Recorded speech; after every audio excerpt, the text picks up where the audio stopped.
Okay एक बार फिर आपका मैथ गूगल क्लास में स्वागत। मेरे थर्ड इस एडिशन के अंदर एप्लीकेशन ऑफ ट्रिग्नोमेट्री में हम डिस्कस करेंगे फिर से आने वाली एनसीईआरटी की प्रॉब्लम। हमने काइट तक के क्वेश्चन सॉल्व कर लिए थे, प्रॉब्लम नंबर 5 तक एनसीईआरटी से रिलेटेड एप्लीकेशन ऑफ ट्रिग्नोमेट्री के। 6 हमें जो नेक्स्ट प्रॉब्लम डिस्कस करना है, हम उसको आगे एनसीईआरटी से रिलेटेड जो नेक्स्ट प्रॉब्लम है उस प्रॉब्लम में आप फिर से देखेंगे हमें एंगल ऑफ एलिवेशन पढ़ना है। प्रॉब्लम जो हमें दे रखा है उस प्रॉब्लम के अंदर इस बार सबसे इंपॉर्टेंट बात यह है कि हमें ऑलरेडी गिवन है कि एक ऑब्जर्वर है, उसकी हाइट ऑलरेडी हमें कंसीडर करना है। वो एक बिल्डिंग के सामने अपोजिट है और वो उसको ऑब्जर्व कर रहा है, लेकिन ऑब्जर्व करने के लिए वो 2 डिफरेंट पोजीशंस यूज करता है। किसी एक टाइम पर एक पॉइंट पर और दूसरे टाइम पर वो दूसरे पॉइंट पर करता है। हमें ये फाइंड करना पड़ेगा कि वो कितना डिस्टेंस ट्रेवल करता है। तो चलिए सबसे पहले हम प्रॉब्लम का डायग्राम प्रॉपर बनाएंगे। हमें जो डेटा दे रखा है उस डेटा को हम मेंशन करेंगे। आपको याद होगा मैंने अपने सेकंड वीडियो में भी आपसे कहा था कि सबसे इंपॉर्टेंट होता है आप उस डायग्राम को प्रॉपर बनाएं।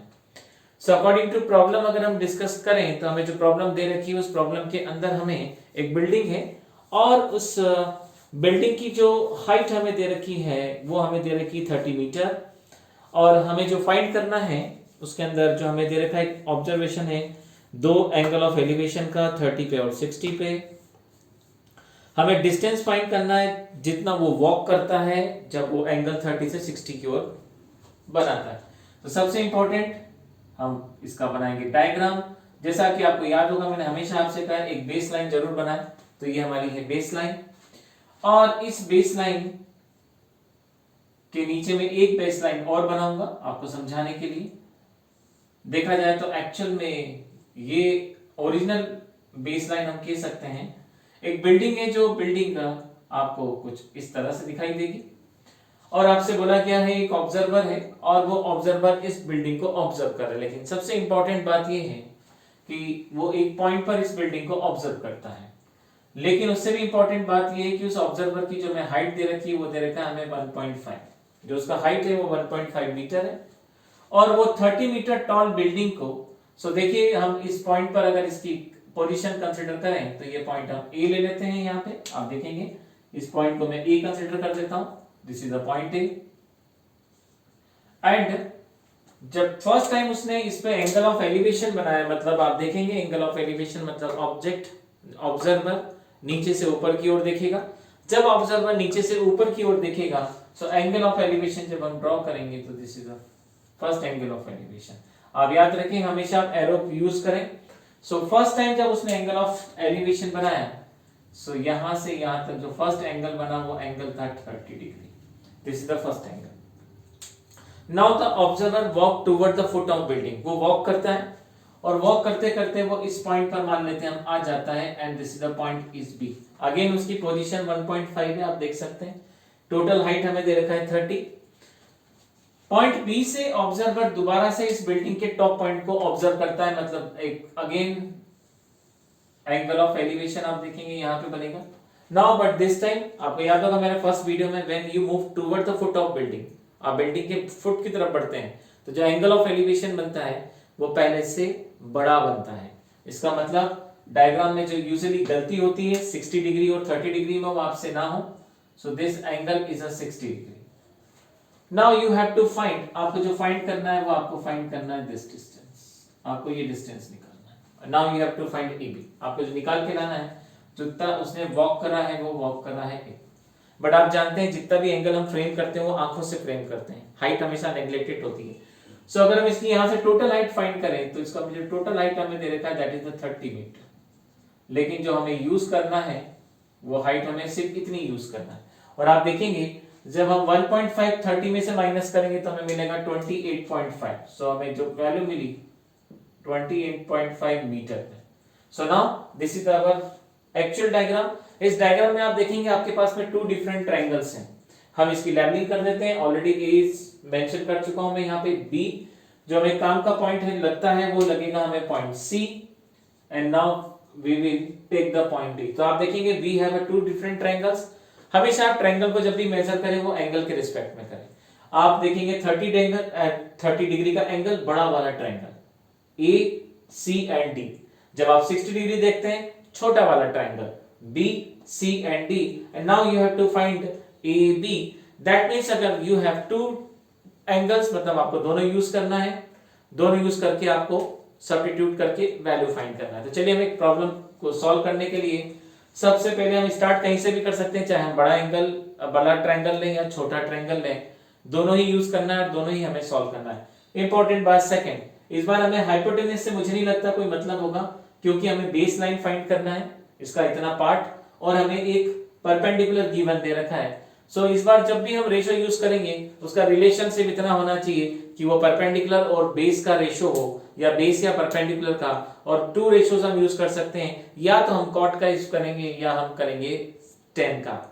दोनों के अंदर ही p बाई बी या b बाई p का हम यूज करते हैं। हमें साइन का कोई मतलब नहीं है और ना हमें कॉस से रिलेटेड कोई फंक्शन यूज करना है, क्योंकि हमें हाइपोटेनस फाइंड नहीं करना है, जो कि आपने पहले वाले क्वेश्चन में देखा होगा, हमने नंबर ऑफ क्वेश्चन साइन से रिलेटेड सॉल्व करे थे।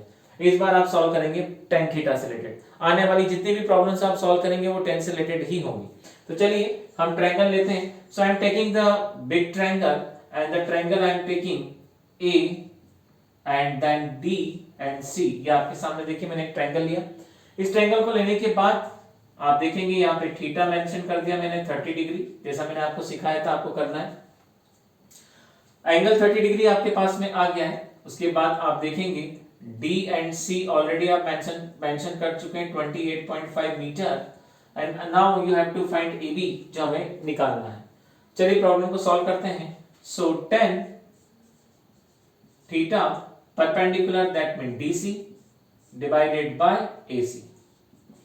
जब आप इसे सॉल्व करेंगे 10 30 डिग्री, आप देखेंगे DC 28.5 डिवाइडेड बाय, जब आप देखेंगे सो आप स्टार्टिंग में एक काम करें, इसको ब्रेक कर दें। आप A से लेकर C को आप मेंशन कर सकते हैं AB प्लस BC। मैं आपको इसलिए ऐसा बोल रहा हूं कि एक समय आपको यहाँ पे वैल्यू सब्स्टिट्यूट करना पड़ेगी। आप जब इसको सॉल्व करेंगे 10 30 आपको देगा 1/√3, तो यहां से मिला आपको 1/√3 28.5 AB BC। आप जानते हैं दो फ्रैक्शन है, क्रॉस मल्टीप्लाई कर दीजिए। जैसे आपने मल्टीप्लिकेशन करा यहां से आपको मिला AB BC, √3 का मल्टीप्लाई करेंगे 28.5 इंटू √3। आगे जब हम इसको आगे सॉल्व करते हैं तो देखिएगा मुझे ऐसा लगता है हमें BC की वैल्यू की जरूर पड़ेगी, और हम उस समय BC की वैल्यू यहाँ सब्स्टिट्यूट करेंगे। सो एक काम करते हैं, इस एक्सप्रेशन को हम यहीं छोड़ देते हैं और इसको हमने इक्वेशन नंबर 1 दिया। Now I am taking the another triangle. अब हम लेंगे दूसरा ट्रायंगल, और आपके सामने देखिए दूसरा ट्रायंगल फिर से ऑलरेडी पूरा डेटा हमने मेंशन कर रखा है, DC का रिक्वायरमेंट नहीं है। This time I am taking the triangle B C और D। हमने दो ट्रायंगल यूज करे हैं, पहला और ये रहा दूसरा। सॉल्व करेंगे यहां से आपको फिर मिलेगा 10 अल्फा। आप देखिए यहाँ पे अल्फा डिफाइन कर दीजिए, आपने अल्फा लिया है तो 60। आप देखेंगे तो आपके पास में फिर मिलेगा परपेंडिकुलर है DC। जब एक बार आप रेशियो लिख दें तो बार-बार लिखने की जरूरत नहीं, आप डायरेक्ट यूज कर सकते हैं। यहां मैं डायरेक्ट यूज करूंगा। यहां पे हमने यूज करा 28.5 and this is the BC।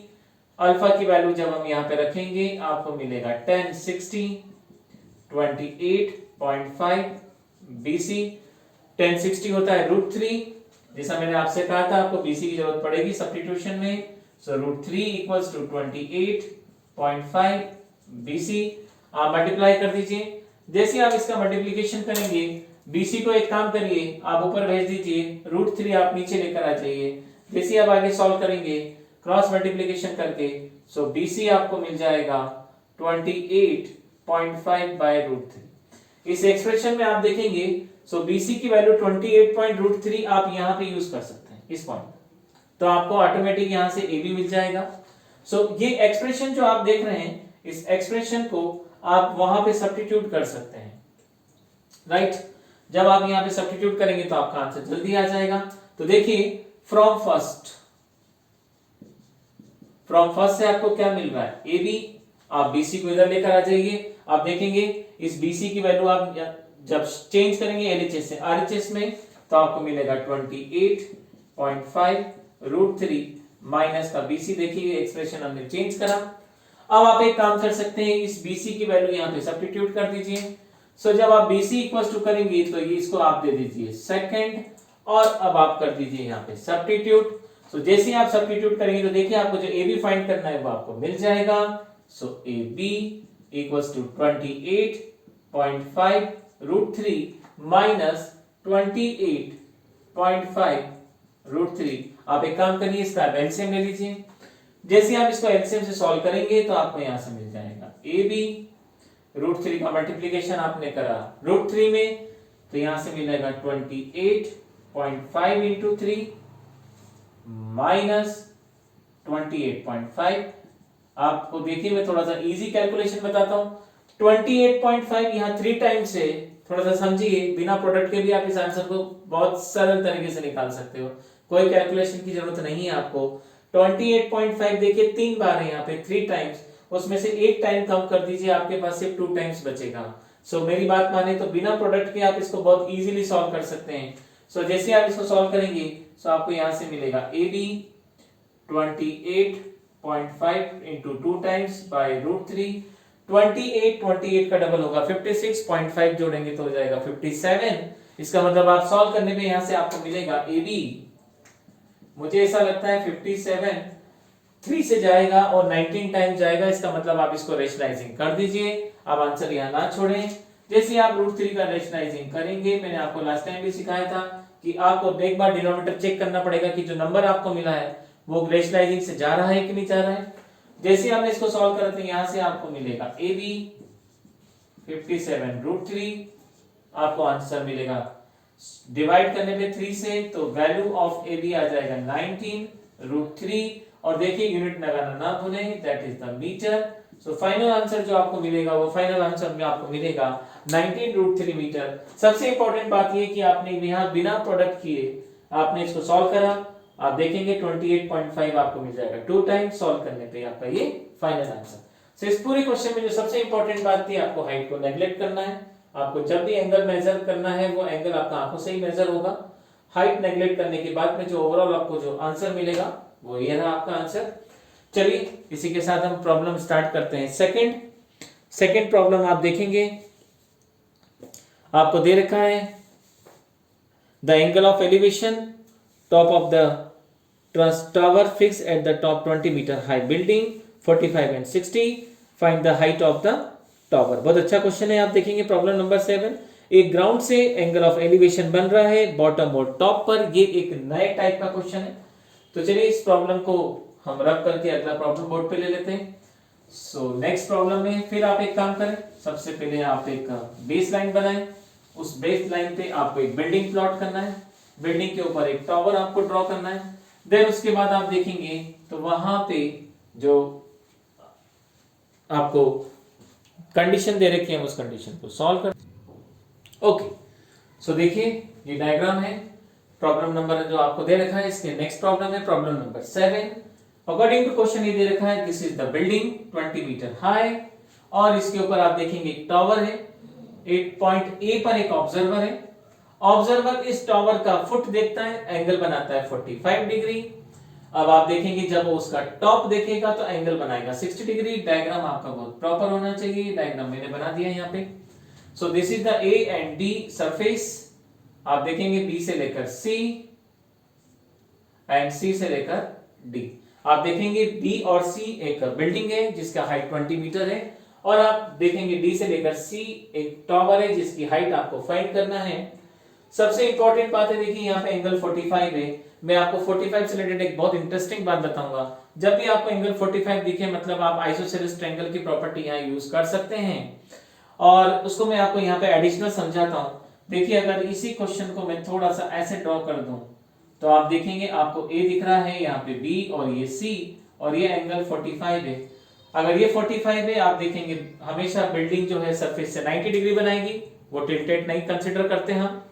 इसका मतलब एक ट्रायंगल के एंगल का सम 180 होता है। 90 ऑलरेडी आपके पास है, 45 आपके पास है, इन दोनों का सम करते हैं तो 135 आता है। जब 180 में से 135 माइनस करेंगे तो ये भी आ जाएगा 45। इसका मतलब दो अपोजिट एंगल अगर आपस में बराबर हो तो वो आइसोसेलेस ट्रायंगल होता है। इसका मतलब हम बोल सकते हैं AB और BC आप देखेंगे आपस में क्या हो जाएंगे, A B and B C आप देखेंगे आपस में इक्वल हो जाएंगे। So length of A B is equals to length of B C. That means अगर ये 20 है तो आप देखिए ये भी 20 यूज कर सकते हैं। आपने यहाँ पे कोई ट्रिग्नोमेट्री का यूज नहीं करा, लेकिन फिर भी आपने बिना ट्रिग्नोमेट्री यूज करे सिर्फ कंसेप्ट लगा के आपने फाइंड कर लिया ए से लेकर बी का लेंथ कितना होगा, राइट। आपको जो फाइंड करना है वो फाइंड करना है आपको डीसी, वो आपको ए बी निकालना ही पड़ेगा, बिना उसके आपका आंसर नहीं आ सकता है, क्योंकि आपको इतनी हाइट फाइंड करना है। अगर देखें तो इसके प्रीवियस क्वेश्चन में भी आपने छोटा पार्ट ही निकाला था। इस डायग्राम को अगर आप थोड़ा सा रोटेट कर दें तो ये वैसे ही डायग्राम बनेगा, छोटा मोटा चेंज होता है ऐसे क्वेश्चंस में। तो चलिए ये कॉन्सेप्ट आप याद रखेंगे यहाँ पे।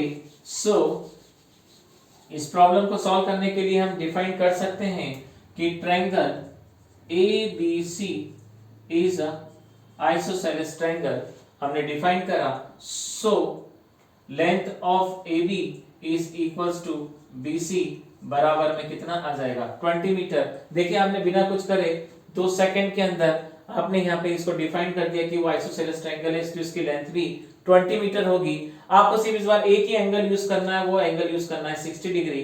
45 अब आप यूज ना करें, बिना ट्रिग्नोमेट्री के। देखिए आपने यहाँ पे आंसर निकाल दिया। आगे सॉल्व करते हैं इस प्रॉब्लम को। आगे सॉल्व करने के लिए हमने एक काम करते हैं, ट्रायंगल ले लेते हैं। ट्रायंगल लिया हमने ए बी और डी, ये हमने पूरा ट्रायंगल लिया, जिसमें हम tan थीटा ही इस्तेमाल करेंगे क्योंकि बेस और हाइपोटेनस का ही रिलेशन है। थीटा हमने डिफाइन करा यहाँ पे 60 डिग्री। सो हम लेके चलेंगे रेशो tan थीटा।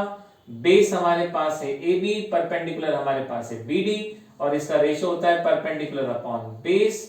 तो देखिए BD अपॉन AB सॉल्व करेंगे तो आपको यहां से मिलेगा tan 60 डिग्री। BD के प्लेस पर आप लिखेंगे 20 प्लस h, AB के प्लेस पर आप लिखेंगे AB की वैल्यू जो ऑलरेडी आप डिफाइन कर चुके हैं 20, ये रहा सामने। tan 60 जब आप सॉल्व करते हैं तो tan 60 आपको मिलेगा यहां से √3 equals to 20 plus h divided by 20। आप एक काम करिए, इस 20 का मल्टीप्लीकेशन √3 में करें, सॉल्व करने पे मिलेगा 20 √3 20 प्लस h। आपको h फाइंड करना है, 20 की पोजीशन चेंज करें, आप RHS से LHS में ले जाएं। सो 20 √3 माइनस 20 इक्वल्स टू h। आप चाहे तो इस क्वेश्चन को यहाँ छोड़ सकते हैं, नहीं तो आप इसको आगे भी सॉल्व कर सकते हैं। मैं इसको आगे सॉल्व करके बताता हूँ किसका और क्या पॉसिबल आंसर हो सकता है। अगर आप 20 कॉमन निकालते हैं तो अंदर आपको मिलेगा √3 माइनस 1। √3 की वैल्यू आप जानते हैं 1.73 होती है। सम 20 1.73 माइनस का 1। जब आप इसको आगे सॉल्व करेंगे तो देखिए यहां से 20 1.73 में से मिलेगा आपको मात्र 0.73। 0.73 को आप लिख दीजिए 73 डिवाइडेड बाय 100। उससे फायदा ये होगा कि एक जीरो से एक जीरो कैंसिल हो जाएगा। जैसे ही आप एक जीरो से एक जीरो कैंसिल करेंगे तो आपको मिल जाएगा 2 into 73 divided by 10 equals to में देखिए यहाँ पे आपको h मिलेगा। 73 का जब आप डबल करेंगे तो 73 का डबल हो जाएगा 146। 146 डिवाइडेड बाय 10 सॉल्व करेंगे तो 14.6 मीटर इसका आंसर आ जाएगा।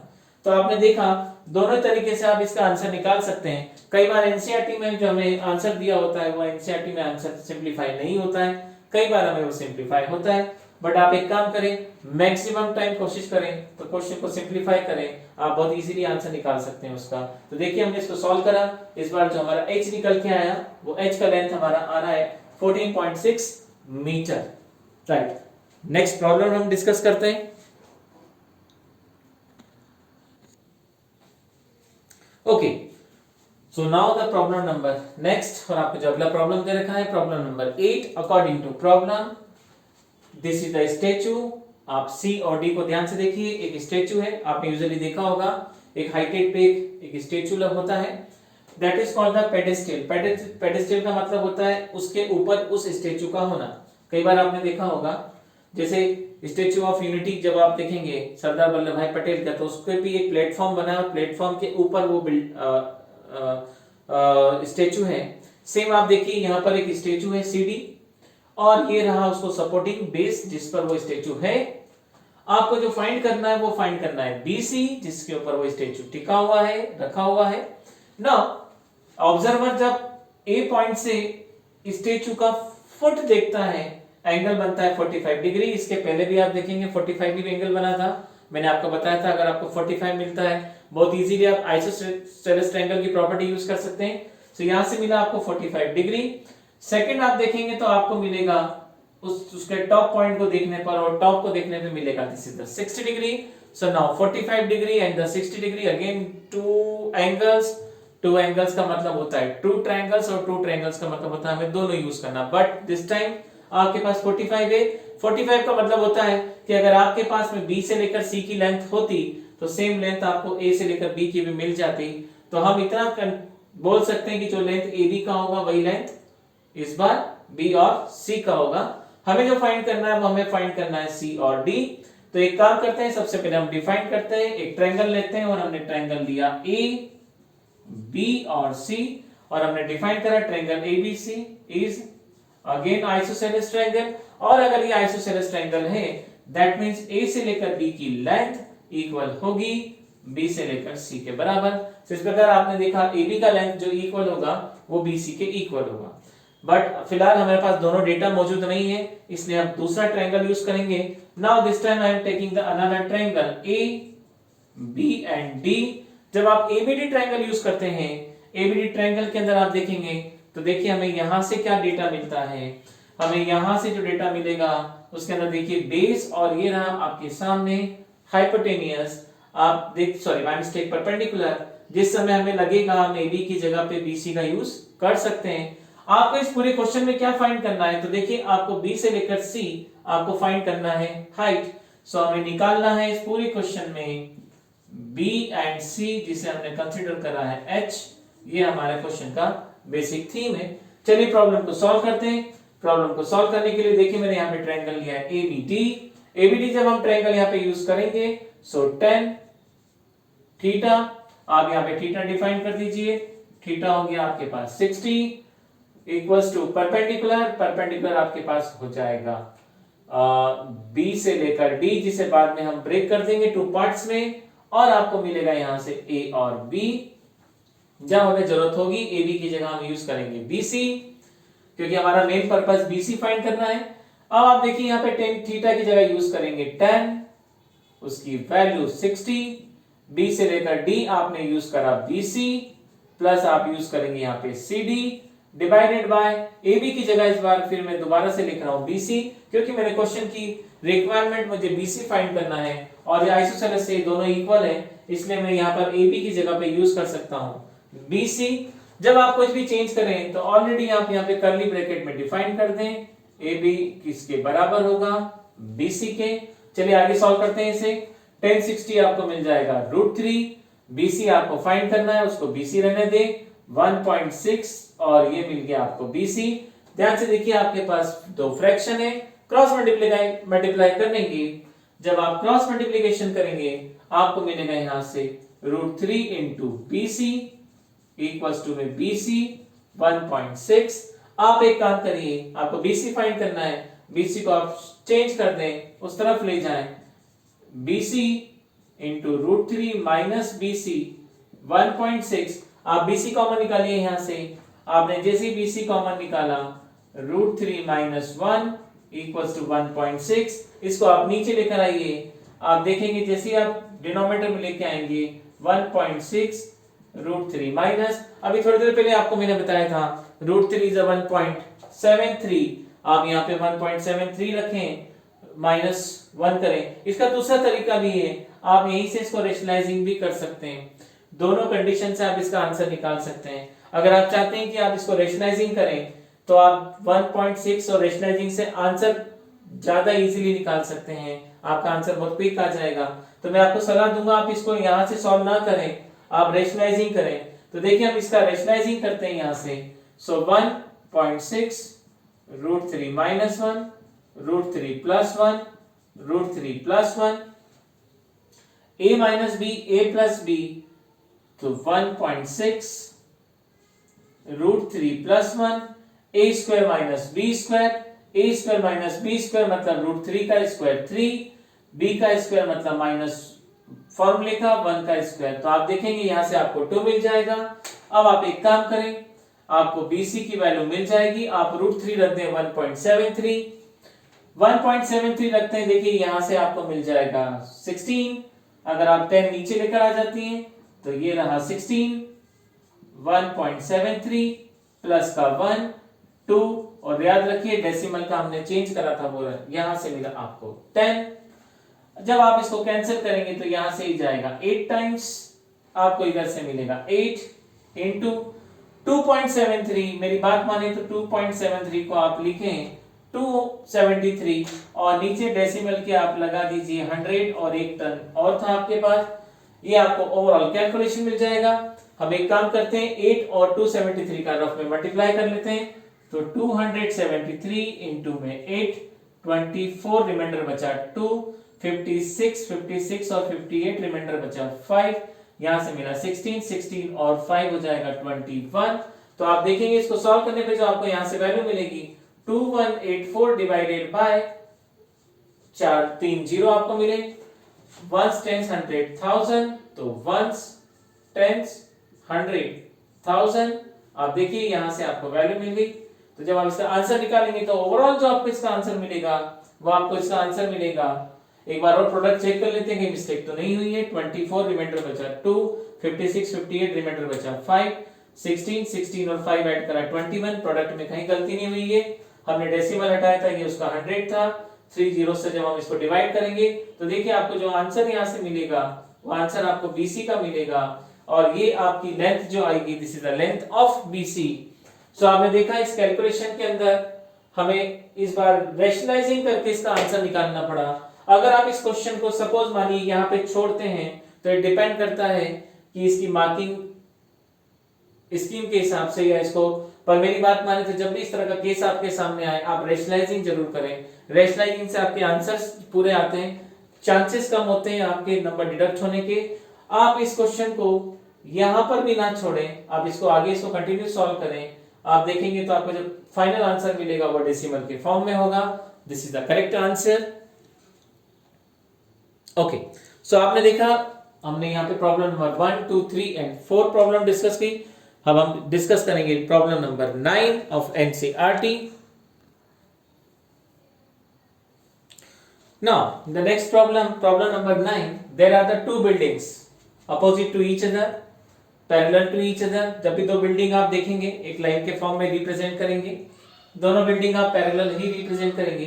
द इंपॉर्टेंट थिंग इज जब आप छोटी वाली बिल्डिंग के फुट पे खड़े होके एंगल ऑफ एलिवेशन बनाते हैं, और एंगल ऑफ एलिवेशन आपका बनता है 60 डिग्री का अकॉर्डिंग टू क्वेश्चन, और जब आप बड़ी वाली बिल्डिंग के फुट पे होते हैं और एंगल ऑफ एलिवेशन बनाते हैं, that angle of elevation is 30 degree. मेरा पहला वीडियो आपको मैंने सिखाया था कि एंगल कैसे बनाए जाते हैं। मैक्सिमम टाइम एनसीईआरटी में डायग्राम गिवन नहीं होता है, डायग्राम आपको बनाना पड़ता है। आप देखिए इस बार दोनों डिस्टेंस सेम है, आप अगर एंगल गलत कर देंगे तो आपके आंसर्स गलत हो जाएंगे। इसलिए फर्स्ट वीडियो अगर आपने नहीं देखा है तो सबसे पहले आप फर्स्ट वीडियो देखें, जिसमें मैंने आपको ये सिखाया था कि एंगल कैसे मेजर होता है, डायग्राम करेक्ट कैसे बनाया जाता है, उसको बनाने का तरीका क्या होता है।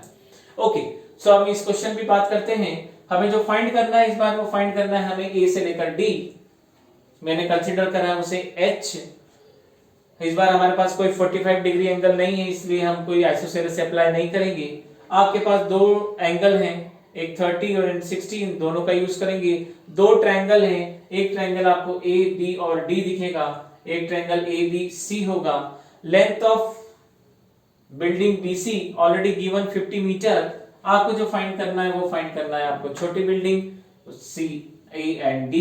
तो चलिए इसको सॉल्व करते हैं। सबसे पहले स्टार्ट करते हैं हम बड़ी बिल्डिंग से, ताकि हमें AB की लेंथ मिल जाए, हम उसको यूज करके यहाँ पे H निकाल लें। सो आई एम टेकिंग, आप शुरुआत छोटे से भी कर सकते थे, कोई फर्क नहीं पड़ता है। So now I am taking the triangle A B और C, जहां पे एंगल आप देखेंगे इस ट्रायंगल के अंदर वो मिलेगा सबसे बड़ा 60 डिग्री, राइट। BC ऑलरेडी आपको दे रखा है 50 मीटर। परपेंडिकुलर और बेस वाला रिलेशन हम लगाएंगे, तो बेस और परपेंडिकुलर आप देख सकते हैं, बेस और परपेंडिकुलर मतलब tan थीटा। सो यहां पे हमने यूज करा tan theta, perpendicular that means BC, base मतलब AB।